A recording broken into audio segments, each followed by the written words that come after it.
Right. ಯಾರಿಗಾದರೂ ಹೆಚ್ಚು ಸಮ್ಮಾನ ಸಿಕ್ಕರೆ ಕೆಲವರು ದ್ವೇಷಿ ಜನರಿಗೆ ಸಹಿಸ್ಕೊಳ್ಳೋಕ್ಕಾಗಲ್ಲ. ಸೊ ಅದಕ್ಕೆ ಶಿಶುಪಾಲ ಕೃಷ್ಣನನ್ನು ಬೈಯಕ್ಕೆ ಸ್ಟಾರ್ಟ್ ಮಾಡೋದು. ಕೃಷ್ಣ ಹೀಗೆ, ಕೃಷ್ಣ ಹಾಗೆ ಅಂತ ನಾನ್ ಸ್ಟಾಪ್ ಬೈತಾನೆ ಇದ್ದ.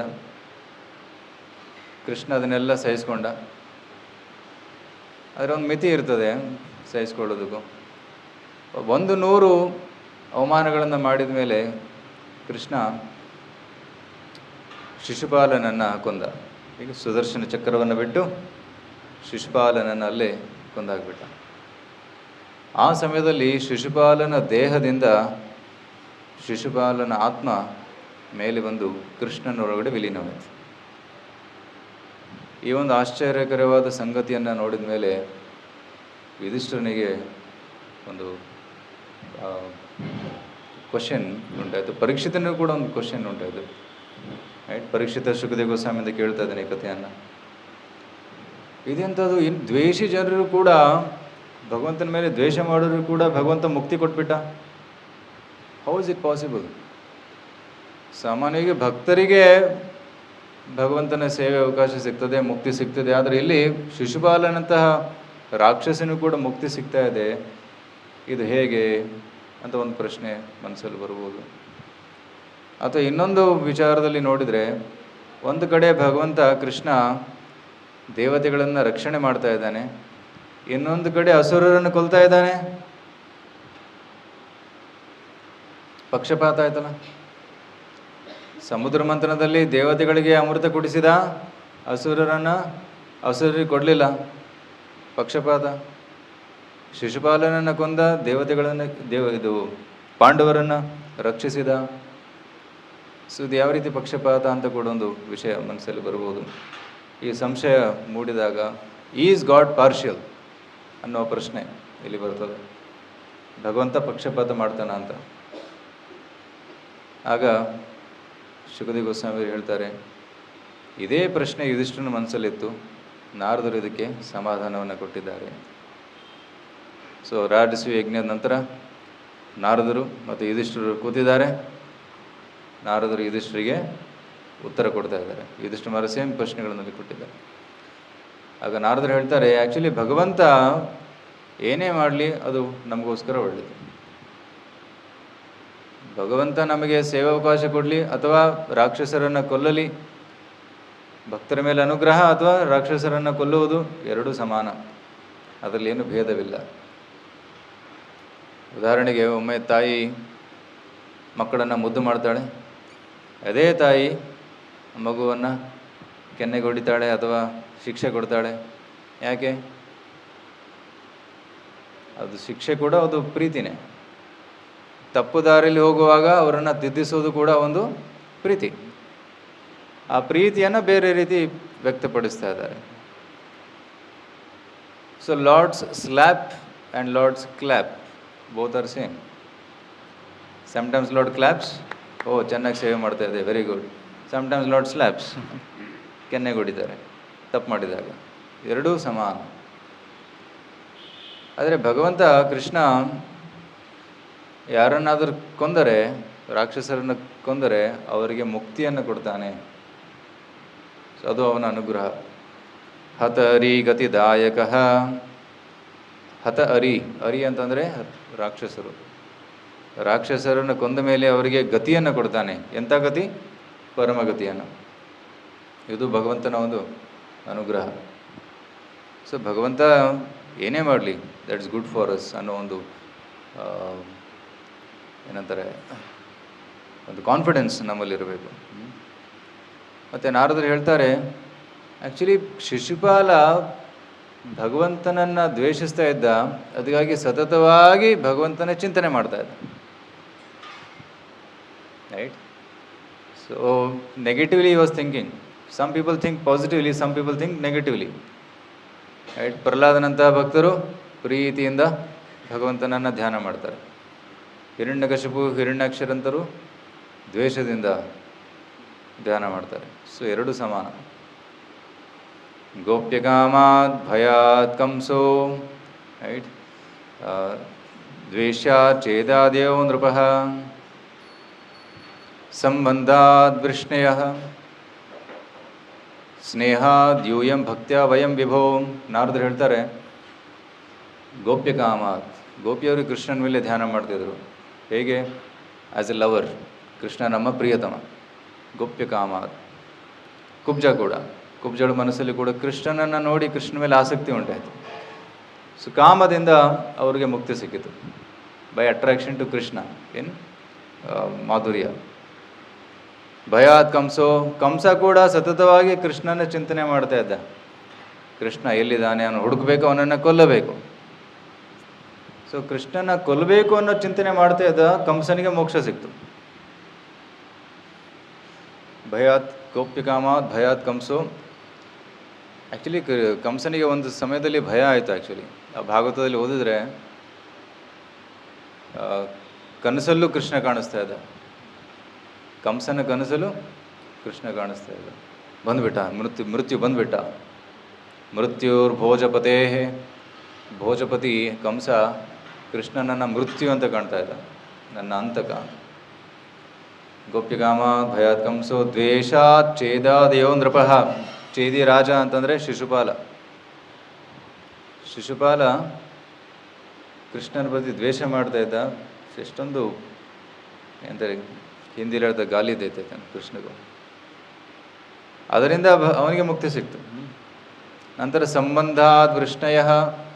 ವೃಷ್ಣಿ ವಂಶದವರು ಕೃಷ್ಣ ನಮ್ಮ ಸಂಬಂಧಿ, ಕೃಷ್ಣ ನನ್ನ ಅಣ್ಣ ತಮ್ಮ, ಅಥವಾ ಕೃಷ್ಣ ನನ್ನ ಏನಂತಾರೆ ಭಾಂಜ ಭತೀಜ, ಈ ರೀತಿ ಸಂಬಂಧದಿಂದ ಅವರು ಮೋಕ್ಷವನ್ನು ಪಡೆದರು. ಸ್ನೇಹಾದ್ ಯೂಯಂ. ಹೇ ಪಾಂಡವರೇ, ನೀವೆಲ್ಲರೂ ಕೃಷ್ಣನ ಸ್ನೇಹದಿಂದ, ಫ್ರೆಂಡ್ಶಿಪ್, ಅದರಿಂದ ನೀವು ಸಿದ್ಧಿಯನ್ನು ಪಡ್ಕೊಂಡಿದ್ದೀರಿ. ಭಕ್ತ್ಯ ವಯಂ. ನಾರದರು ಹೇಳ್ತಾರೆ, ನಾನು ಭಕ್ತಿಯಿಂದ ಭಗವಂತನನ್ನು ಪಡೆದುಕೊಂಡಿದ್ದೀನಿ ಅಂತ ಹೇಳ್ತಾರೆ. ಸೊ ಈ ರೀತಿ ನೋಡಿದರೆ ಭಗವಂತನನ್ನು ಯಾವ ರೀತಿಯಾದರೂ ಧ್ಯಾನ ಮಾಡಿ, ಅದು ಒಳ್ಳೆಯದೇ ಆಗ್ತದೆ. ಬಟ್ ಭಕ್ತರು ಭಕ್ತಿಯಿಂದ ಭಗವಂತನ ಮೇಲೆ ಧ್ಯಾನ ಮಾಡ್ತಾರೆ, ನಾಟ್ ಲೈಕ್ ಶಿಶುಪಾಲ್ ಅವ್ರ ಕಂಸ.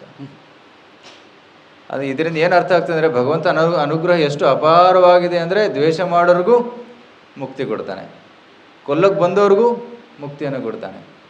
ಪೂತನಿ ರಾಕ್ಷಸಿಗೆ ಕೃಷ್ಣ ಏನು ಕೊಟ್ಟ?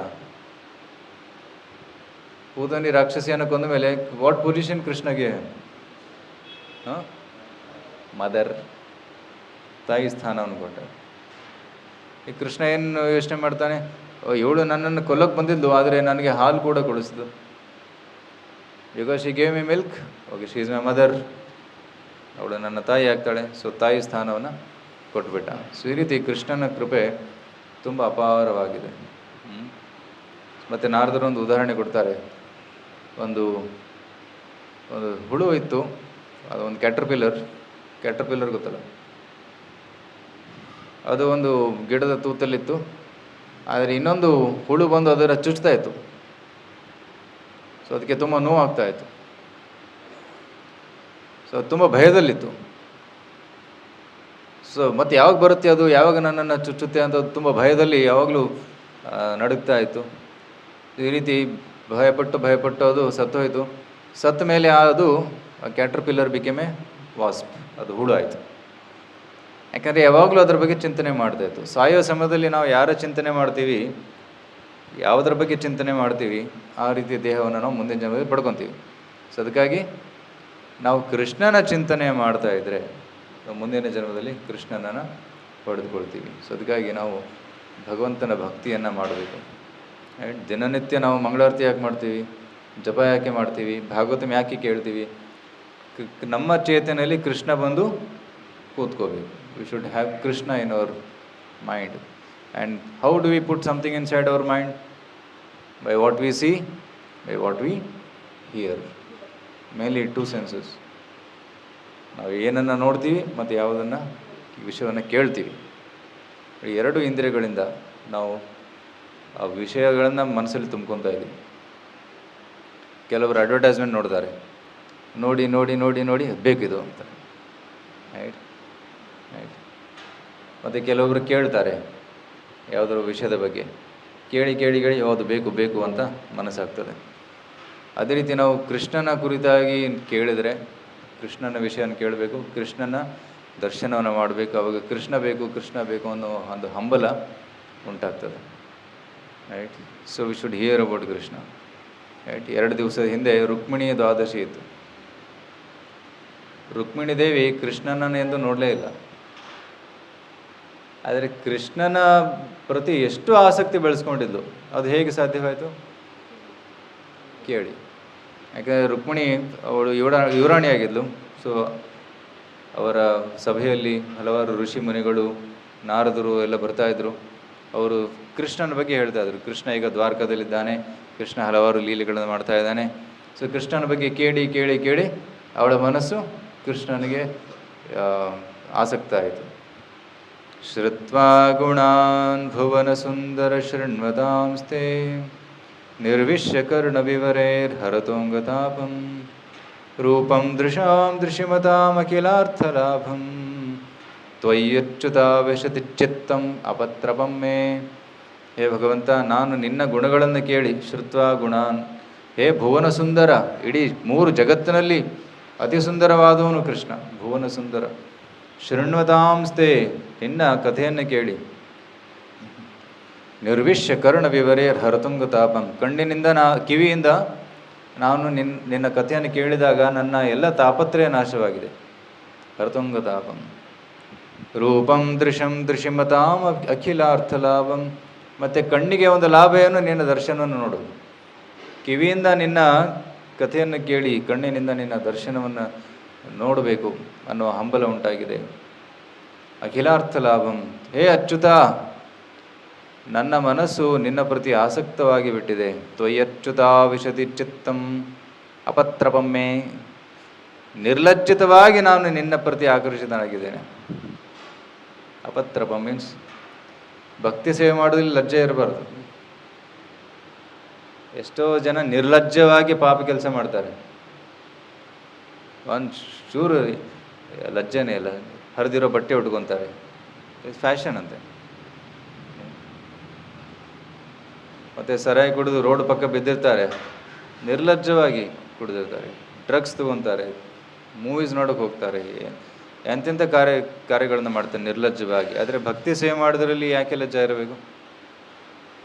ತಲೆಗೆ ಹಚ್ಕೊಳ್ಳೋದ್ರಲ್ಲಿ ಏನು ಲಜ್ಜೆ ಇರಬೇಕು? ಕಂಠಿ ಮಾಲ ಧರಿಸೋದ್ರಲ್ಲಿ ಏನು ಲಜ್ಜೆ ಇರಬೇಕು? ಧೋತಿ ಕುರ್ತಾ ಉಟ್ಕೊಳ್ಳೋದ್ರಲ್ಲಿ ಯಾಕೆ ಲಜ್ಜೆ ಮಾಡು?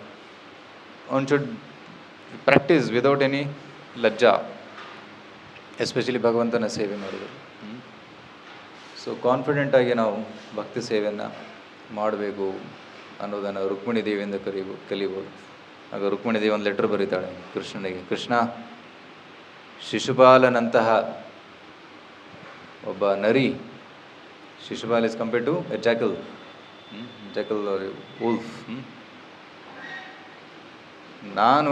ನನ್ನನ್ನು ಕಿಡ್ನ್ಯಾಪ್ ಮಾಡ್ತಾ ಇದ್ದೇನೆ ಅವನು, ಬಟ್ ನಾನು ನಿನಗೆ ಶರಣಾಗಿದ್ದೀನಿ ಕೃಷ್ಣ. ನೀನು ಸಿಂಹ, ನಾನು ಒಂದು ಜಿಂಕೆ, ಶಿಶುಪಾಲ ಒಬ್ಬ ನರಿ. ದಯವಿಟ್ಟು ನನ್ನನ್ನು ನರಿಗಳ ಮಧ್ಯದಿಂದ ನನ್ನನ್ನು ಕಾಪಾಡು ಅಂತ ಲೆಟ್ರ್ ಬರೀತಾರೆ. ಆ ಲೆಟ್ರ್ ಕೃಷ್ಣನಿಗೆ ತಲುಪುತ್ತೆ. ಬ್ರಾಹ್ಮಣರು ಹೋಗಿ ಲೆಟ್ರ್ ಕೊಡ್ತಾರೆ ಕೃಷ್ಣನಿಗೆ. ಕೃಷ್ಣ ಲೆಟ್ರ್ ಓದಿದ ತಕ್ಷಣ ದ್ವಾರಕೆಯಿಂದ ಡೈರೆಕ್ಟಾಗಿ ವಿದರ್ಭಕ್ಕೆ ಬರ್ತಾನೆ, ನಾಗ್ಪುರ ಹತ್ರ. ರೈಟ್. ಅಲ್ಲಿ ಕೌಂಡಿನ್ಯಪುರ ಅಂತ ಇದೆ. ಕೌಂಡಿನ್ಯಪುರ ರುಕ್ಮಿಣಿಯ ಇದು ಅರಮನೆ ಇತ್ತು. ಅಲ್ಲಿ ಎಲ್ಲರ ಮಧ್ಯದಲ್ಲಿ ರುಕ್ಮಿಣಿಯನ್ನು ಅಪಹರಿಸಿಕೊಂಡು ಹೋಗಿ ಕೃಷ್ಣ ಅವಳನ್ನು ಕಾಪಾಡ್ದ. ಅದೇ ರೀತಿ ನಾವು ಕೂಡ ರುಕ್ಮಿಣಿ ದೇವಿ ಥರ ಈ ಭೌತಿಕ ಜಗತ್ತಿನಲ್ಲಿದ್ದೀವಿ. ಭೌತಿಕ ಜಗತ್ತಿನಲ್ಲಿ ನರಿಗಳಂತಹ ಆಸೆಗಳಿಂದ, ದುರಾಸೆಗಳಿಂದ ಬಳಲುತ್ತಿದ್ದೀವಿ. ನರಿಗಳು ಯಾರು? ಬ್ಯಾಡ್ ಡಿಸೈರ್ಸ್, ಮತ್ತು ದುಸ್ಸಂಗ, ಜರಾಸಂಧ, ಶಿಶುಪಾಲ, ದಂತವಕ್ರ, ಇವರೆಲ್ಲರೂ ತುಂಬ ತಾಪತ್ರಯ ಕೊಡ್ತಾಯಿದ್ರು. ಆಗ ಗುರುಗಳು ಬರ್ತಾರೆ ಬ್ರಾಹ್ಮಣ ರೂಪದಲ್ಲಿ. ಆ ಗುರುಗಳು ನಮ್ಮ ಸಂದೇಶವನ್ನು ಕೃಷ್ಣನಿಗೆ ತಲುಪಿಸ್ತಾರೆ. ಆ ಸಂದೇಶ ಏನು? ನಮ್ಮ ಪ್ರಾರ್ಥನೆ, ಹರೇ ಕೃಷ್ಣ ಕೃಷ್ಣ ಕೃಷ್ಣ ಹರೇ ಹರೇ, ಹರೇ ರಾಮ್ ರಾಮ್ ರಾಮ್ ಹರೇ, ಅದು ಮಂತ್ರ. ಅದು ನಮ್ಮ ಪ್ರಾರ್ಥನೆ. ನಮ್ಮ ಪ್ರಾರ್ಥನೆಯನ್ನು ಕೇಳಿ ಕೃಷ್ಣ ನಮ್ಮನ್ನು ಎತ್ಕೊಂಡು ಹೋಗ್ತಾನೆ ಇಲ್ಲಿ ಭವಸಾಗರದಿಂದ. ಸೊ ನಾವು ಭಗವಂತನಿಗೆ ಶರಣಾಗಬೇಕು, ಪ್ರಾರ್ಥನೆ ಮಾಡಬೇಕು. ಸೊ ಭಗವಂತ ಪಕ್ಷಪಾತ ಮಾಡುವುದಿಲ್ಲ. ಭಗವಂತ ಎಲ್ಲರಿಗೂ ಸಮಾನ ದೃಷ್ಟಿಯಿಂದ ಅನುಗ್ರಹವನ್ನು ಕೊಡ್ತಾನೆ. ಆದರೆ ಕೆಲವರಿಗೆ ಶಿಕ್ಷೆ ಕೊಡ್ತಾನೆ, ಕೆಲವರಿಗೆ ಅನುಗ್ರಹವನ್ನು ನೀಡ್ತಾನೆ. ಎರಡು ಅನುಗ್ರಹನೇ. ಸೊ ಈ ಕಥೆಯನ್ನು ಹೇಳೋದಕ್ಕೆ, ಈ ಒಂದು ತತ್ವವನ್ನು ವರ್ಣನೆ ಮಾಡೋದಕ್ಕೆ ಹಿರಣ್ಯಕಶಿಪು ಪ್ರಹ್ಲಾದನ ಕಥೆಯನ್ನು ಹೇಳ್ತಾರೆ. ಹಿರಣ್ಯಕಶಿಪುವಿನ ಮನಸ್ಸಿನಲ್ಲಿ ದುರಾಸೆಗಳು, ಪ್ರಹ್ಲಾದನ ಮನಸ್ಸಿನಲ್ಲಿ ಒಳ್ಳೆಯ ಆಸೆಗಳು, ಭಗವಂತನ ಸೇವಾಭಾವ ಇತ್ತು. ಹಿರಣ್ಯಕಶಿಪು ಭಗವಂತನನ್ನು ಕೊಂದು ಭಗವಂತನಾಗಬೇಕು ಅನ್ನೋ ಆಸೆ ಇಟ್ಕೊಂಡಿದ್ದ. ಇದು ಅಸುರರ ಒಂದು ಪ್ರವೃತ್ತಿ. The demons want to become God by killing God. ಹೇ ವಿಷ್ಣು, ನೀನು ನನ್ನ ಅಣ್ಣನನ್ನು ಕೊಂದಿದ್ದೀಯಾ? ಹಿರಣ್ಯಾಕ್ಷ ನನ್ನ ಅಣ್ಣ, ಅವನನ್ನು ಕೊಂದಿದ್ದೀಯಾ, ಅದಕ್ಕೆ ನೀನು ನಮ್ಮ ಶತ್ರು. ನಿನ್ನನ್ನು ಕೊಂದು ನಿನ್ನ ರಕ್ತದಿಂದ ತರ್ಪಣವನ್ನು ಕೊಟ್ಟು ನಾನು ನನ್ನ ಅಣ್ಣನ ಆತ್ಮಕ್ಕೆ ಶಾಂತಿಯನ್ನು ನೀಡ್ತೇನೆ ಅನ್ನೋ ಒಂದು ಇಚ್ಛೆಯಿಂದ ತಪಸ್ಸು ಮಾಡ್ತಾ ಇದ್ದ. ಎಷ್ಟು ತೀವ್ರ ತಪಸ್ಸು ಮಾಡಿದ! ಒಂದು ಕಾಲ ಮೇಲೆ ನಿಂತ್ಕೊಂಡು ಕೈ ಮೇಲೆ ಎತ್ತಿ ತೀವ್ರವಾದ ತಪಸ್ಸು ಮಾಡ್ತಾ ಇದ್ದ. ಅವನ ದೇಹವನ್ನು ಇರುವೆಗಳೆಲ್ಲ ತಿಂದುಬಿಟ್ಟಿದ್ದು, ಕೇವಲ ಮೂಳೆ ಮಾತ್ರ ಉಳಿದಿತ್ತು. ಮೂಳೆಯಲ್ಲೂ ಪ್ರಾಣವನ್ನು ಇಟ್ಕೊಂಡು ತಪಸ್ಸು ಮಾಡ್ತಾ ಇದ್ದ. ಅಷ್ಟು ತಪಸ್ಸು. ಇಂಥ ಮಾಡರ್ನ್ ಕಲಿಯುಗದಲ್ಲಿ ಯಾರೂ ಈ ರೀತಿ ತಪಸ್ಸು ಮಾಡೋಕ್ಕಾಗೋದಿಲ್ಲ. ಹಿರಣ್ಯಕಶಿಪು ಅಷ್ಟು ಮಾಡಿದ್ದ. ಬ್ರಹ್ಮನಿಂದ ಅನುಗ್ರಹವನ್ನು ಪಡೆದ. ಅಮರನಾಗಬೇಕಿತ್ತು ಅಂತ ವರವನ್ನು ಬೇಡ್ತಾ ಇದ್ದ. ಆದರೆ ಬ್ರಹ್ಮಜಿ ಹೇಳ್ತಾರೆ, ನಾನೇ ಅಮರನಲ್ಲ, ನಿನಗೆ ಅಮರತ್ವವನ್ನು ಕೊಡಲಿ ಅಂತ. ಅದಕ್ಕೆ ಹಿರಣ್ಯಕಶಿಪು ಯೋಚನೆ ಮಾಡ್ತಾನೆ, ನಾನು ತುಂಬ ಬುದ್ಧಿವಂತ, ಅಮರನಾಗುವ ವರವನ್ನು ಬೇಡೇ ಬಿಡ್ತೀನಿ. ಹೇಗೆ? ನನ್ನನ್ನು ಯಾರೂ ಕೊಲ್ಲಬಾರ್ದು. ಹೊರಗಡೆ, ಮನೆ ಒಳಗಡೆ, ಆಕಾಶದಲ್ಲಿ, ಭೂಮಿ ಮೇಲೆ, ಅಸ್ತ್ರದಿಂದ, ಶಸ್ತ್ರದಿಂದ, ಪ್ರಾಣಿಯಿಂದ ಅಥವಾ ಮನುಷ್ಯನಿಂದ, ಯಾವುದರಿಂದಲೂ ನಾನು ಸಾಯಬಾರದು ಅನ್ನೋ ವರವನ್ನು ಬೇಡ್ತಾನೆ. ಬ್ರಹ್ಮಾಜಿ ತಥಾಸ್ತು ಅಂತಾರೆ. ಈ ಹಿರಣ್ಯಕಶಿಪು ಹೇಳ್ತಾನೆ, I have cheated God now. I am very intelligent. Now I have cheated God. I am immortal. ಇವತ್ತು ಹಿರಣ್ಯಕಶಿಪನಿಗೆ ಗೊತ್ತಿತ್ತು ಪ್ರಾಣಿಗಳಿದ್ದಾವೆ, ಮನುಷ್ಯರಿದ್ದಾರೆ, ಆದರೆ ಇಬ್ಬರ ಕಾಂಬಿನೇಷನು ಭಗವಂತ ತೊಗೊಂಡು ಬರ್ಬೋದು ಅಂತ ಗೊತ್ತಿರಲಿಲ್ಲ. ನರ ಇದ್ದಾನೆ, ಸಿಂಹ ಇದೆ, ಆದರೆ ನರಸಿಂಹ ರೂಪದಲ್ಲಿ ಬರ್ತಾನೆ ಅನ್ನೋ ಒಂದು ಕಲ್ಪನೆ ಅವನಿಗಿರಲಿಲ್ಲ. So people think that they are very intelligent. Prabhupada ಈಶೋಪನಿಷದಲ್ಲಿ ಹೇಳ್ತಾರೆ, people think that, scientist think that they think that there is no God or God is dead. But actually they are foolish, ಮೂಢರು. ಆದರೆ ಭಗವಂತ ಇದ್ದಾನೆ, ಭಗವಂತನ ಅಸ್ತಿತ್ವ ಇದೆ. ಅದು ಭಕ್ತರು ಮಾತ್ರ ಅರ್ಥ ಮಾಡ್ಕೋಬೋದು. Hiranyakashipu exact opposite Prahlad Maharaj. ಪ್ರಹ್ಲಾದ್ ಮಹಾರಾಜರ ಗುಣಗಳು ನೋಡಿ, ದಯವಿಟ್ಟು ನನ್ನಿಂದ ಹೇಳಿ. ಬ್ರಹ್ಮಣ್ಯ, ಶೀಲಸಂಪನ್ನ, ಸತ್ಯಸಂಧೋ, ಜಿತೇಂದ್ರಿಯ, ಆತ್ಮವತ್ ಸರ್ವಭೂತಾನಾಂ ಏಕಪ್ರಿಯ ಸುಹೃತ್ತಮಃ. ಬ್ರಹ್ಮಣ್ಯ ಅಂದರೆ ಒಳ್ಳೆಯ ಬ್ರಾಹ್ಮಣನ ಗುಣಗಳು ಪ್ರಹ್ಲಾದನಲ್ಲಿತ್ತು. ಅಸುರನ ಮಗ ಪ್ರಹ್ಲಾದ, ಅವನಲ್ಲಿ ಎಂಥ ಬ್ರಾಹ್ಮಣತ್ವ? ಹಿರಣ್ಯಕಶಿಪು ಅಸುರನಾದರೂ ಕೂಡ ಹಿರಣ್ಯಕಶಿಪು ಕಶ್ಯಪನ ಮಗನಾಗಿದ್ದ. ಸೊ ಬ್ರಾಹ್ಮಣನ ಗುಣ ಇತ್ತು ಹಿರಣ್ಯಕಶಿಪಿನಲ್ಲಿ, ಆದರೆ ಅವನು ಅಸುರ ಆಗಿಬಿಟ್ಟ. ಬ್ರಾಹ್ಮಣ ಆಗಬೇಕಿತ್ತು, ಆದರೆ ಅಸುರನಾಗಿಬಿಟ್ಟೆ. ಆದರೆ ಪ್ರಹ್ಲಾದನಲ್ಲಿ ಎಲ್ಲ ಬ್ರಾಹ್ಮಣನ ಗುಣಗಳು ಇದ್ದವು. ಬ್ರಹ್ಮಣ್ಯ, ಶೀಲ ಸಂಪನ್ನ. ಶೀಲ ಅಂತಂದರೆ ಚರಿತ್ರ. ಪ್ರಹ್ಲಾದನ ಚರಿತ್ರ ತುಂಬ ಚೆನ್ನಾಗಿತ್ತು. ಎಲ್ಲರಿಗೂ ಒಳ್ಳೆಯ ಗೌರವವನ್ನು ಕೊಡ್ತಾ ಇದ್ದ, ಸದಾಚಾರವನ್ನು ಮಾಡ್ತಾ ಇದ್ದ. ಸೊ ಕೆಟ್ಟ ಗುಣಗಳು, ದುರ್ಗುಣಗಳು ಅವನಲ್ಲಿ ಇರಲಿಲ್ಲ. ಬ್ರಹ್ಮಣ್ಯ ಶೀಲ ಸಂಪನ್ನ, ಸತ್ಯಸಂಧೋ. ಯಾವಾಗಲೂ ಸತ್ಯವನ್ನು ಅರ್ಥ ಮಾಡ್ಕೊಳ್ಳೋದಕ್ಕೆ ಯಾವಾಗಲೂ ಆತುರನಾಗಿದ್ದ. ಸತ್ಯಸಂಧ ಅಂತಂದರೆ ಭಗವಂತ, ಪರಮಸತ್ಯ ಯಾರು? ಭಗವಂತ. Is always eager to know the absolute truth. ಜಿತೇಂದ್ರಿಯ. ವಾಟ್ ಇಸ್ ಜಿತೇಂದ್ರಿಯ? ಇಂದ್ರಿಯಗಳನ್ನು ಗೆದ್ದವನು. ಅಂದರೆ ಇಂದ್ರಿಯಗಳನ್ನು ಯಾವಾಗಲೂ ಭಗವಂತನ ಸೇವೆಯಲ್ಲಿಯೇ ತೊಡಗಿಸ್ತಾ ಇದ್ದ, ಬೇರೆ ಯಾವುದೇ ಕೆಲಸಗಳಲ್ಲಿ ತೊಡಗಿಸ್ತಾ ಇರಲಿಲ್ಲ. ಸೊ ಇಂದ್ರಿಯ ಮತ್ತು ಮನಸ್ಸನ್ನೇ ಗೆದ್ದವನೇ ನಿಜವಾದ ಹೀರೋ. ಈಗಿನ ಕಾಲದಲ್ಲಿ ಹಾಲಿವುಡ್ ಬಾಲಿವುಡ್ ಆ್ಯಕ್ಟರ್ಸ್ನ ಹೀರೋ ಅಂತ ಪರಿಗಣಿಸ್ತಾರೆ. ಬಟ್ ಅವರು ಜಿತೇಂದ್ರಿಯಗಳಲ್ಲ, ಅವರು ಇಂದ್ರಿಯ ದಾಸರು. ರೈಟ್. ಅವರು ಗೋಸ್ವಾಮಿಗಳೆಲ್ಲ ಗೋದಾಸರು. ಗೋ ಅಂತಂದರೆ ಇಂದ್ರಿಯ. ಇಂದ್ರಿಯಗಳನ್ನು ಯಾರು ಗೆದ್ದಿದ್ದಾರೆ ಅವರೇ ಸ್ವಾಮಿಗಳು.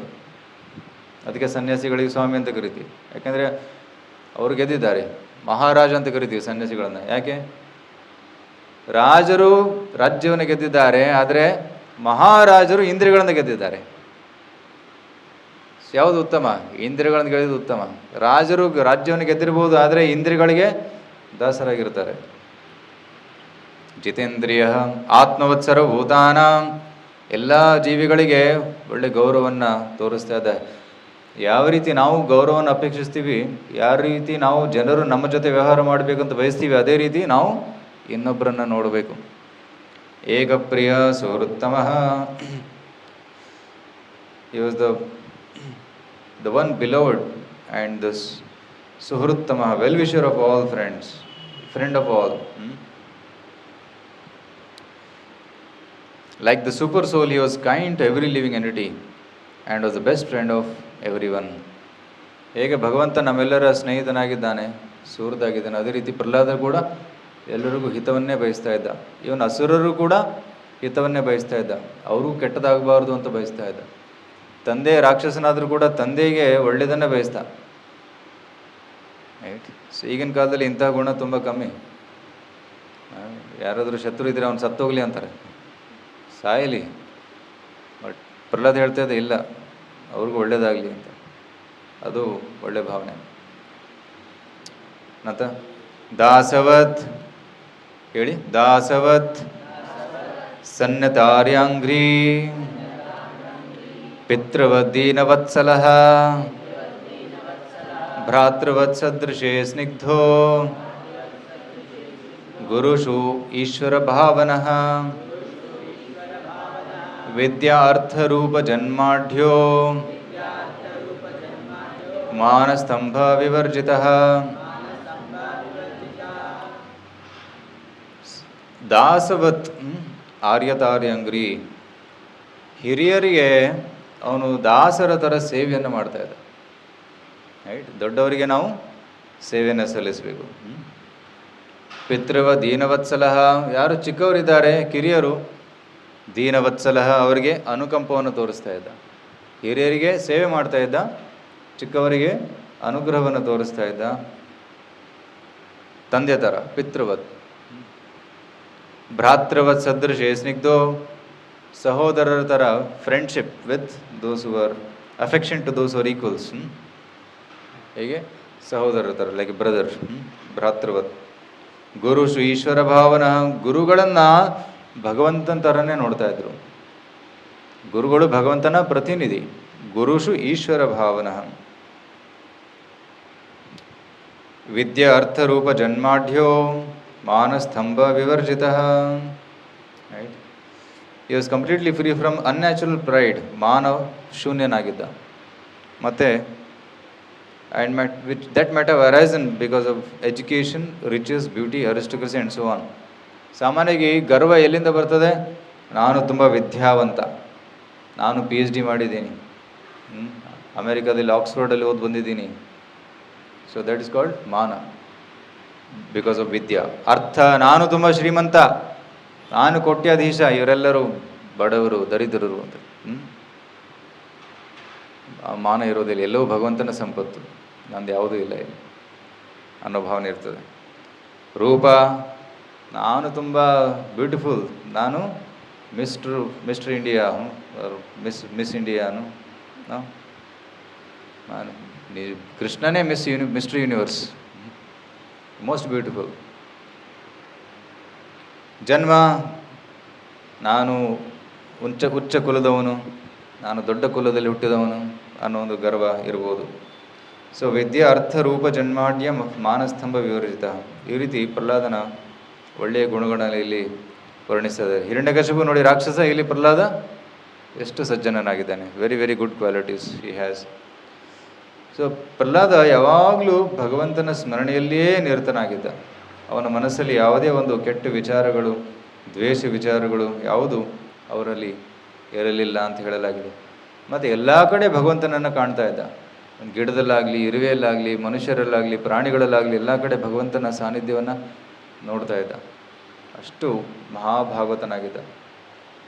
ನಮಗೆ ಭಗವಂತ ದೇವಸ್ಥಾನದಲ್ಲಿ ಮಾತ್ರ ಕಾಣ್ತಾನೆ, ಬೇರೆ ಕಡೆ ಕಾಣಿಸೋದಿಲ್ಲ. ಆದರೆ ಶುದ್ಧ ಭಕ್ತರಿಗೆ ಭಗವಂತ ಎಲ್ಲ ಕಡೆ ಕಾಣಿಸ್ತಾನೆ.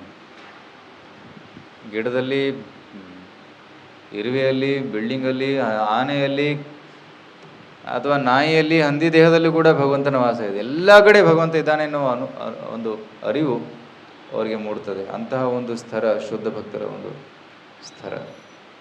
ಅಂತಹ ಸ್ತರದಲ್ಲಿ ನಾವು ಎಂದೂ ಭಗವಂತನನ್ನು ಮರೆಯೋದಿಲ್ಲ. ಯೋಮಾಂ ಪಶ್ಯತಿ ಸರ್ವತ್ರ ಸರ್ವಂಚ ಮೈ ಪಶ್ಯತಿ. ಭಗವಂತನನ್ನು ಎಲ್ಲ ಕಡೆ ನೋಡ್ತಾನೆ, ಎಲ್ಲವನ್ನ ಭಗವಂತನ ಒಳಗಡೆ ನೋಡ್ತಾನೆ. ರೈಟ್? ನೀನು ಎಲ್ಲೊಳಗೆ, ಎಲ್ಲವೂ ನಿನ್ನೊಳಗೆ.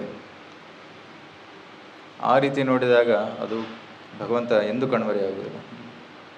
ತಸ್ಯಾಹಂ ನ ಪ್ರಣಶ್ಯಾಮಿ ಸಜಮೇನ ಪ್ರಣಶ್ಯತಿ. So that's a quality which Prahlad Maharaj had. ಆದರೆ ಹಿರಣ್ಯಕಶಿಪು ಭಗವಂತನನ್ನು ಎಲ್ಲೂ ನೋಡ್ತಾ ಇರಲಿಲ್ಲ. So that's a bad quality of demons. So ಮುಂದೆ ಹಿರಣ್ಯಕಶಿಪು ಪ್ರಹ್ಲಾದನ ಭಗವದ್ಭಕ್ತಿಯನ್ನು ಕಂಡು ಅವನನ್ನು ಕೊಲ್ಲಕ್ಕೆ ಹೋದ. ಆದರೆ ಪ್ರಹ್ಲಾದ ನಿರ್ಭಯವಾಗಿ ನಿಂತ್ಕೊಂಡಿದ್ದ, ಒಂಚೂರು ಭಯ ಇರಲಿಲ್ಲ ಅವನಿಗೆ. ಎಷ್ಟೇ ಕಷ್ಟಪಟ್ಟರೂ ಪ್ರಹ್ಲಾದನನ್ನು ಕೊಲ್ಲೋಕ್ಕಾಗಲಿಲ್ಲ.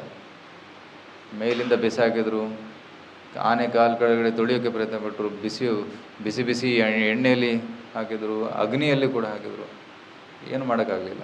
ಎಲ್ಲಿಂದ ಬರ್ತದೆ ನಿನಗೆಷ್ಟು ಕಾನ್ಫಿಡೆನ್ಸ್ ಕೇಳಿದರೆ ಪ್ರಹ್ಲಾದ್ ಹೇಳ್ತಾನೆ, ನಿಮಗೆ ಎಲ್ಲಿಂದ ಶಕ್ತಿ ಬಂದಿದ್ದು ಅಲ್ಲಿಂದನೇ ನನಗೂ ಬಂದಿದೆ ಈ ಶಕ್ತಿ. ಹೌದಾ? ಯಾರಿಂದ? ವಿಷ್ಣು ಅವನು ನನ್ನ ಶತ್ರು, ಅವನಿಂದ ನನಗೆ ಶಕ್ತಿ ಬಂದಿದೆ ಅಂತೀಯ? ಮೂರ್ಖ ನೀನು. ಎಲ್ಲಿದ್ದಾನೆ ನೀನು ವಿಷ್ಣು? ಬರಲಿ, ಇವತ್ತು ನೋಡ್ತೀನಿ, ಅವನು ಕೊಂದು ಹಾಕ್ತೀನಿ. ಎಲ್ಲಿದ್ದಾನೆ ಅಂತ ಕೇಳಿದಾಗ ಪ್ರಹ್ಲಾದ ಹೇಳ್ತಾನೆ, ಎಲ್ಲ ಕಡೆ ಇದ್ದಾನೆ. ಈ ಕೋಣೆಯಲ್ಲಿ ಎಲ್ಲ ಕಡೆ ನಾನು ವಿಷ್ಣುವನ್ನು ನೋಡ್ತಾ ಇದ್ದೀನಿ, ಎಲ್ಲ ಕಡೆ ಅವರ ವಾಸ ಇದೆ ಅಂತ ಹೇಳ್ತಾನೆ. ಆಗ ಹಿರಣ್ಯಕಶಿಪು ಹೇಳ್ತಾನೆ, ಈ ಕಂಬದಲ್ಲಿದ್ದಾನಾ? ಈ ಕಂಬದಲ್ಲಿದ್ದಾನಾ? ಪ್ರಹ್ಲಾದ ಹೇಳ್ತಾನೆ, ಹಾಂ ಇದ್ದಾನೆ, ಕಂಬದಲ್ಲಿ ಖಚಿತವಾಗಿಯೂ ಇದ್ದಾನೆ. ಆಗ ಹಿರಣ್ಯಕಶಿಪು ತನ್ನ ಮುಷ್ಟಿಯಿಂದ ಪ್ರಹಾರ ಮಾಡಿ ಕಂಬ ನೋಡಿದಾಗ ಯಾರು ಪ್ರಕಟರಾದರು? ಭಗವಂತ ನರಸಿಂಹದೇವ ಪ್ರಕಟನಾದರು. ಸತ್ಯಂ ವಿಧಾತುಂ ನಿಜಭೃತ್ಯ ಭಾಷಿತಂ ವ್ಯಾಪ್ತಿಂ ಚ ಭೂತೇಷು ಅಖಿಲೇಷು ಚಾತ್ಮನಃ ಅದೃಶ್ಯತತ್ಯದ್ಭುತ ರೂಪಮುದ್ವಹಂ ಸ್ತಂಭೆ ಸಭಾಯಾಂ ನ ಮೃಗಂ ನ ಮಾನುಷಂ.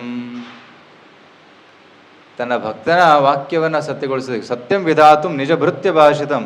ಪ್ರಹ್ಲಾದ ಹೇಳ್ದ, ನಾನು ಇಲ್ಲಿದ್ದೀನಿ ಅಂತ ಅವನ ಮಾತನ್ನು ಸತ್ಯಗೊಳಿಸಬೇಕು. ಬಂದುಬಿಟ್ಟ, ನಾನು ಬರ್ತೀನಿ ಅಂತ ಬಂದುಬಿಟ್ಟ ಭಗವಂತ.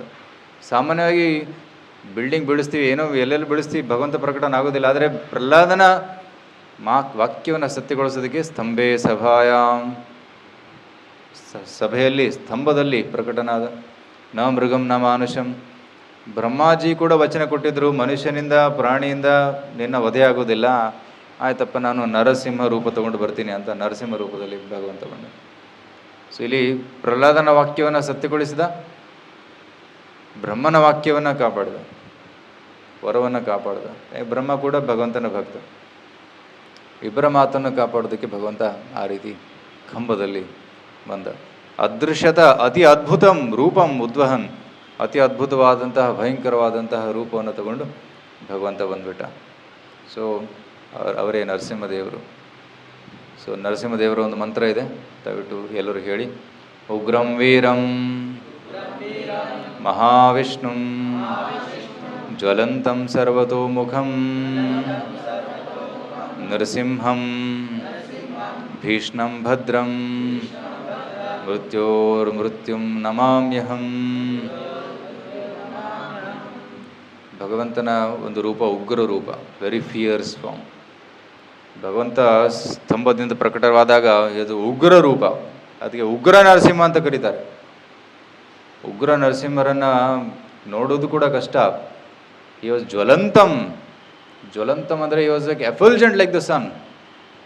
ಒಂದು ಸೂರ್ಯನ ಥರ ಹೊಳಿತಾ ಇದ್ದ. ಈ ವಾಸ್ ಸೋ ಎಫಲ್ಜೆಂಟ್.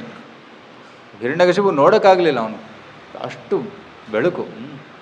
ಕಣ್ಣು ಒರೆಸ್ಕೊತಿದ್ದೆ, ಯಾರು ಇವರು ಅಂತ. ನಂತರ ನೋಡ್ತೇನೆ, ಓ ನರಸಿಂಹ. ಉಗ್ರಂ ವೀರಂ, ತುಂಬ ವೀರ ನರಸಿಂಹದೇವರು. ಉಗುರುಗಳ ತುದಿಯಿಂದ ಎಲ್ಲ ರಾಕ್ಷಸನ ಕೊಂದುಬಿಡ್ತಾರೆ, ಅಷ್ಟು ಪರಾಕ್ರಮಿ. ಉಗ್ರಂ ವೀರಂ ಮಹಾವಿಷ್ಣುಂ, ಸಾಮಾನ್ಯ ಪ್ರಾಣಿಯಲ್ಲ ಇವರು, ಮಹಾವಿಷ್ಣುನೇ ಈ ರೂಪವನ್ನು ಧರಿಸಿಕೊಂಡು ಬಂದಿದ್ದಾರೆ. ಮಹಾವಿಷ್ಣು ಜ್ವಲಂತಂ, ಸೂರ್ಯನ ಥರ ಪ್ರಕಾಶಮಾನವಾಗಿದ್ದಾರೆ. ಸರ್ವತೋಮುಖಂ, ಎಲ್ಲ ಕಡೆ ಅವರ ಮುಖ ಅಂದರೆ ಎಲ್ಲ ಕಡೆ ಅವರು ಸರ್ವವ್ಯಾಪಿಯಾಗಿದ್ದಾರೆ. ಈಸ್ ಆಮ್ನಿ ಪ್ರೆಸೆಂಟ್, ಸರ್ವತೋಮುಖಂ. ನರಸಿಂಹಂ, ಅವರೇ ನರಸಿಂಹ. ಭೀಷ್ಣಂ, ತುಂಬ ಭಯಂಕರವಾದ ರೂಪವನ್ನು ಧರಿಸಿದ್ದಾರೆ. ಭದ್ರಂ, ಭದ್ರಂ ಅಂದರೆ ಭಕ್ತರಿಗೆ ರಕ್ಷಣೆಯನ್ನು ಕೊಡ್ತಾನೆ. ಹಿರಣ್ಯಕಶಿಪುವಿಗೆ ಭೀಷಣ, ಪ್ರಹ್ಲಾದನಿಗೆ ಭದ್ರ. ಭದ್ರ ಅಂದರೆ ರಕ್ಷಣೆ ಕೊಡುವನು, ಭೀಷಣ ಅಂದರೆ ಭೀಷಣವಾದವನು, ಹಿರಣ್ಯಕಶಿಪುವನ್ನು ಕೊಲ್ಲುವನು. ನರಸಿಂಹಂ ಭೀಷ್ಣಂ ಭದ್ರಂ ಮೃತ್ಯೋರ್ ಮೃತ್ಯುಂ, ಮೃತ್ಯುವಿಗೆ ಮೃತ್ಯು ನರಸಿಂಹ. ಹಿರಣ್ಯಕಶಿಪು ಎಲ್ಲರಿಗೂ ಮೃತ್ಯುವನ್ನು ಕೊಡ್ತಾ ಇದ್ದ, ಸಾಯಿಸ್ತಾ ಇದ್ದ, ಕಷ್ಟ ಕೊಡ್ತಾ ಇದ್ದ, ಮೃತ್ಯುವಿಗೆ ಮೃತ್ಯು ಆಗಿಬಿಟ್ಟ ಅಂತ ಹೇಳ್ಬೋದು. ಅದು ಮೃತ್ಯು ಕೂಡ ಓಡಿ ಹೋಗ್ಬಿಡ್ತಾನೆ ನರಸಿಂಹನನ್ನು ನೋಡಿ, ಅಂತಹ ಶಕ್ತಿ ಅವರಲ್ಲಿದೆ. ಭೀಷ್ಣಂ ಭದ್ರಂ ಮೃತ್ಯೋರ್ ಮೃತ್ಯುಂ ನಮಾಮಿ ಅಹಂ ಅಂತ ನರಸಿಂಹದೇವರಿಗೆ ನಾನು ನಮಸ್ಕಾರಗಳನ್ನು ಮಾಡ್ತೀನಿ ಅಂತ ನರಸಿಂಹ ತಾಪನಿ ಉಪನಿಷದಲ್ಲಿ ಈ ಶ್ಲೋಕವನ್ನು ಹೇಳಲಾಗಿದೆ. ಸೊ ಇವತ್ತಿನ ದಿವಸ ನಾವು ಏನು ಮಾಡಬೇಕು ಅಂದರೆ, ನಾವು ಪ್ರಹ್ಲಾದನ ಸದ್ಗುಣಗಳನ್ನು ಸ್ಮರಿಸಬೇಕು, ಪ್ರಹ್ಲಾದನ ಭಕ್ತಿಯನ್ನು ಸ್ಮರಿಸಬೇಕು, ನರಸಿಂಹದೇವರ ವಾತ್ಸಲ್ಯವನ್ನು ಸ್ಮರಣೆ ಮಾಡಬೇಕು. ಆ್ಯಕ್ಚುಲಿ ನರಸಿಂಹದೇವರು ಉಗ್ರ ರೂಪ ಧರಿಸಿದ್ದಾರೆ, ಆದರೆ ಪ್ರಹ್ಲಾದನಿಗೆ ಭಯವಿಲ್ಲ ಆ ರೂಪವನ್ನು ನೋಡಿ. ಹುಲಿಯನ್ನು ನೋಡಿ, ಸಿಂಹವನ್ನು ನೋಡಿ ಎಲ್ಲ ಪ್ರಾಣಿಗಳು ಓಡೋಗ್ತವೆ, ಆದರೆ ಸಿಂಹದ ಮರಿ ಓಡೋಗೋದಿಲ್ಲ. ಸಿಂಹದ ಮರಿ ಅಮ್ಮ ಬಂದ್ಲು ಅಂತ ಆ ಸಿಂಹದ ಹತ್ರ ಹೋಗ್ತಾಳೆ. ಅದೇ ರೀತಿ ನರಸಿಂಹದೇವರು ಹೇಳ್ತಾರೆ, ಪ್ರಹ್ಲಾದ ಹೇಳ್ತಾನೆ, ಪ್ರಹ್ಲಾದ ಹೇ ಭಗವಂತ, ನೀನು ನನ್ನ ತಂದೆ, ನಾನು ನಿನ್ನ ಮರಿ, ನನಗೆ ಭಯವಿಲ್ಲ. ಬೇರೆ ಎಲ್ಲರೂ ನಿಮ್ಮನ್ನು ನೋಡಿ ಭಯಭೀತರಾಗಿರ್ಬೋದು, ಆದರೆ ನನಗೆ ಒಂದು ಚೂರು ಭಯವಿಲ್ಲ. ನಾಹಂ ಬಿಬೇಮಿ ಅಜಿತತೆ ಅತಿ ಭಯಾನಕಸ್ಯ ಜೀವರ್ಕನೇತ್ರ ಭ್ರುಕುಟಿರುಪಸೋಗ್ರದಂಷ್ಟ್ರಃ ಆಂತರಕ್ಷತ ಕ್ಷತಜಕೇಸರ ಶಂಕು ಕರ್ಣ ನಿರ್ಹ್ರಾದ ಭೀತಿ ದಿಗಿವಾದ ರಿಭಿನ್ನಕಾಗ್ರಾತ್. ಒಳ್ಳೆ ಪ್ರಹ್ಲಾದ್ ಮಹಾರಾಜ್ ಗ್ಲೋರಿಫಿಕೇಶನ್ ಮಾಡಿದೆ. ಭಗವಂತ, ನಿನ್ನ ರೂಪವನ್ನು ನೋಡಿ ನನಗೆ ಭಯ ಆಗ್ತಾ ಇಲ್ಲ. ಅತಿ ಭಯಾನಕಸ್ಯ ಜೀವಾರ್ಕ ನೇತ್ರ ಭ್ರುಕುಟಿ, ನಿನ್ನ ನಾಲಿಗೆ, ನಿನ್ನ ಕಣ್ಣು, ಸೊ ಕೆಂಪಾದ ಕಣ್ಣು, ಭ್ರುಕುಟಿ, ರಭಸ ಉಗ್ರದಂಷ್ಟ್ರ, ನಿನ್ನ ಚೂಪಾದ ಹಲ್ಲುಗಳು, ಆಂತರಶ್ರಜ ಶತಜ ಕೇಸರ, ನಿನ್ನ ಕೊರಳಲ್ಲಿ ಇಂಟೆಸ್ಟೈನ್, ಕರಳಿನ ಮಾಲೆ ಇದೆ. ಕ್ಷತಜ, ನಿನ್ನ ಕೂದಲಿಗೆಲ್ಲ ರಕ್ತ ಅಂಟುಕೊಂಡಿದೆ. ಶತಜ ಕೇಸರ ಶಂಕುಕರ್ಣ, ನಿನ್ನ ಕಿವಿ ಶಂಕತ್ತರ ಚೂಪಾಗಿದೆ. ನಿರ್ಹ್ರಾದ ಭೀತಿ ದಿಗಿವ, ನೀನು ಗರ್ಜನೆ ಮಾಡಿದರೆ ಆನೆಗಳು ಕೂಡ ಓಡೋಗ್ತವೆ. ಅರಿವಿನ ನಕಾಗ್ರಾತ್, ನಿನ್ನ ಊರುಗಳ ತುದಿಯಿಂದ ನೀನು ರಾಕ್ಷಸರನ್ನು ಕೊಂದಿದ್ದೀಯ, ಆದರೆ ನನಗೆ ಭಯ ಆಗ್ತಾ ಇಲ್ಲ. ಇದನ್ನು ನೋಡಿ ಭಯವಾಗ್ತಾಯಿಲ್ಲ, ಯಾಕಂದರೆ ನಾನು ನಿನ್ನ ಮರೀತಾರೆ, ಆದರೆ ಉಳಿದವರಿಗೆಲ್ಲ ಭಯ ಆಗ್ತಾಯಿದೆ. ಅದೇ ರೀತಿ ನರಸಿಂಹದೇವರನ್ನು ನೋಡಿ ನಮಗೆ ಭಯ ಆಗಬಾರ್ದು, ನಾವು ನರಸಿಂಹದೇವರ ಭಕ್ತರು. ಸೊ ಭಗವಂತನನ್ನು ನೋಡಿ ನಮಗೆ ಏನಂದರೆ ಶರಣಾಗತಿ ಭಾವನೆ ಉಂಟಾಗಬೇಕು. ಭಗವಂತ ನಮಗೆ ವಾತ್ಸಲ್ಯವನ್ನು ತೋರಿಸ್ತಾನೆ. ಸೊ ನರಸಿಂಹದೇವರ ಒಂದು ಭಾವನೆ ವಾತ್ಸಲ್ಯ ಭಾವನೆ, ಈಸ್ ವಾತ್ಸಲ್ಯ ರಸ, ಭಕ್ತರಿಗೆ ರಕ್ಷಣೆ ಕೊಡೋ ಭಾವನೆಯಲ್ಲಿದ್ದಾನೆ.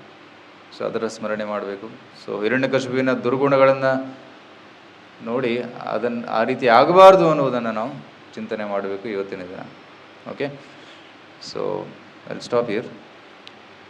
ಹರೇ ಕೃಷ್ಣ ಕೃಷ್ಣ ಕೃಷ್ಣ ಹರೇ ಹರೇ, ಹರೇ ರಾಮ ರಾಮ ರಾಮ ಹರೇ ಹರೇ.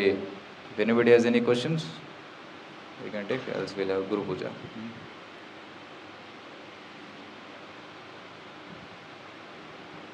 Any questions on Narasimhadev?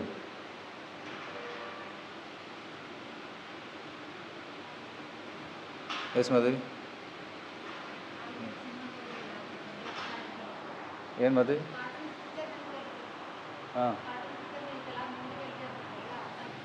ಹಾಂ ಸರಿ. ಮಹಾವತಾರ ನರಸಿಂಹ ನೋಡಿ ಎಲ್ಲರಿಗೂ ಅರ್ಥ ಆಗಿಬಿಟ್ಟಿದೆ. ಎಸ್, ಸೊ ಅದು ನೋಡಿದ್ದೀರಾ, ಬಟ್ ಇದನ್ನು ಓದಿ, ಇಲ್ಲಿ ಡೀಟೇಲ್ ಆಗಿದೆ. ಒಂದೂವರೆ ಗಂಟೆಯಲ್ಲಿ ಎಲ್ಲ ತೋರ್ಸೋಕ್ಕಾಗಲ್ಲ. ಇಲ್ಲಿ ಮುಖ್ಯದ ವಿಷಯಗಳನ್ನು ಮಾತ್ರ ತೋರಿಸಿದ್ದಾರೆ. ಆದರೆ ಇದರಲ್ಲಿ ಇನ್ನೂ ಡೀಟೇಲ್ ಆಗಿದೆ. ರೈಟ್. ಆ್ಯಕ್ಚುಲಿ ಹಿರಣ್ಯಕಶಿಪು 3 ಲೋಕಗಳನ್ನು ಗೆದ್ದಿದ್ದ. 3 ಲೋಕಗಳನ್ನು ಗೆದ್ದರೂ ಕೂಡ ಅವನಿಗೆ ಸಂತುಷ್ಟಿ ಆಗಲಿಲ್ಲ. ಎಷ್ಟು ಶ್ರೀಮಂತ ಆಗಿದ್ದ ಅವನು. ಇವನ್ ಇಂದ್ರ, ಚಂದ್ರ, ವರುಣ, ವಾಯು ಅವರೆಲ್ಲರೂ ಅವನ್ನ ಅಡುಗೆ ಮನೆಯಲ್ಲಿ ಸೇವೆ ಮಾಡ್ತಾಯಿದ್ರು, ನೆಲ ಒರೆಸ್ತಾಯಿದ್ರು. ಆದರೆ ಹಿರಣ್ಯಕಶಿಪಿಗೆ ಸಂತುಷ್ಟಿ ಇರಲಿಲ್ಲ. ಯಾಕೆ? ಅಜಿತೇಂದ್ರಿಯ, ಅವನ ಇಂದ್ರಿಯ ಕಂಟ್ರೋಲಲ್ಲಿ ಇರಲಿಲ್ಲ. ಅದೇ ರೀತಿ ಇಡೀ ಜಗತ್ತನ್ನು ಗೆದ್ದರೂ ಕೂಡ ನಾವು ಇಂದ್ರಿಯಗಳನ್ನು, ಮನಸ್ಸನ್ನು ಗೆದ್ದಿಲ್ಲ ಅಂದರೆ ನಾವು ಸಂತುಷ್ಟವಾಗಿರೋಕ್ಕೆ ಸಾಧ್ಯನೇ ಇಲ್ಲ. ಅದಕ್ಕಾಗಿ ಪ್ರಹ್ಲಾದನ ಹತ್ರ ಏನೂ ಇರಲಿಲ್ಲ, ಅದೇ ಆರಾಮಾಗಿದ್ದ, ಸುಖವಾಗಿದ್ದ. ಯಾಕೆ? ಇಂದ್ರಿಯಗಳನ್ನು ಗೆದ್ದಿದ್ದ, ಭಗವಂತನ ಸೇವಕನಾಗಿದ್ದ. ಸೊ ಆ ರೀತಿ you have to compare Hiranyakashipu, you have to compare Prahlad Maharaj and see what we should become. ಈ ರೀತಿ ಲೆಸನ್ಸ್ ಕತೆ ಎಲ್ಲರಿಗೂ ಗೊತ್ತು, ಆದರೆ ಅದರಿಂದ ನಾವು ಏನು ಪಾಠ ಕಲಿಬೇಕು ಅದನ್ನು ನಾವು ಅರ್ಥ ಮಾಡ್ಕೋಬೇಕು ಬುಕ್ಸಿಂದ. ಏನು ಬದಲಾವಣೆ ಆಗಬೇಕು ನನ್ನಲ್ಲಿ. ರೈಟ್. ನಾವು ಹೇಳ್ಬೋದು ನಾವು ಪ್ರಹ್ಲಾದ್ ಥರ ಇದ್ದೀವಿ. ಪ್ರಹ್ಲಾದ ಅಂಶನೂ ಇದೆ, ಹಿರಣ್ಯಕಶಿಪು ಅಂಶನೂ ಇದೆ. ದ್ವೇಷ, ಕ್ರೋಧ ಅದೆಲ್ಲ ಇದೆಯಲ್ಲ, ಅದನ್ನು ತೆಗಿಬೇಕು. ಭಗವಂತ ನರಸಿಂಹ, ದಯವಿಟ್ಟು ನನ್ನ ಹೃದಯದಲ್ಲಿ ಇರುವಂಥ ಎಲ್ಲ ಅನರ್ಥಗಳನ್ನ ಸೀಳಿ ಅದನ್ನೆಲ್ಲ ನಾಶ ಮಾಡುವಂಥ ಪ್ರಾರ್ಥನೆ ಮಾಡಬೇಕು. ಕೇವಲ ಪ್ರಹ್ಲಾದನ ಗುಣ ಉಳಿಲಿ, ನರಸಿಂಹ ಇದು ಹಿರಣ್ಯಕಶಿಪುವಿನ ಅಂಶ ಹೋಗಲಿ. ಸೊ ಆ ರೀತಿ ಪ್ರಾರ್ಥನೆ ಮಾಡಬೇಕು. ಸೊ ಆವಾಗ ನಾವು ಒಳ್ಳೆಯ ಭಕ್ತರಾಗ್ಬೋದು. ಹರೇ ಕೃಷ್ಣ.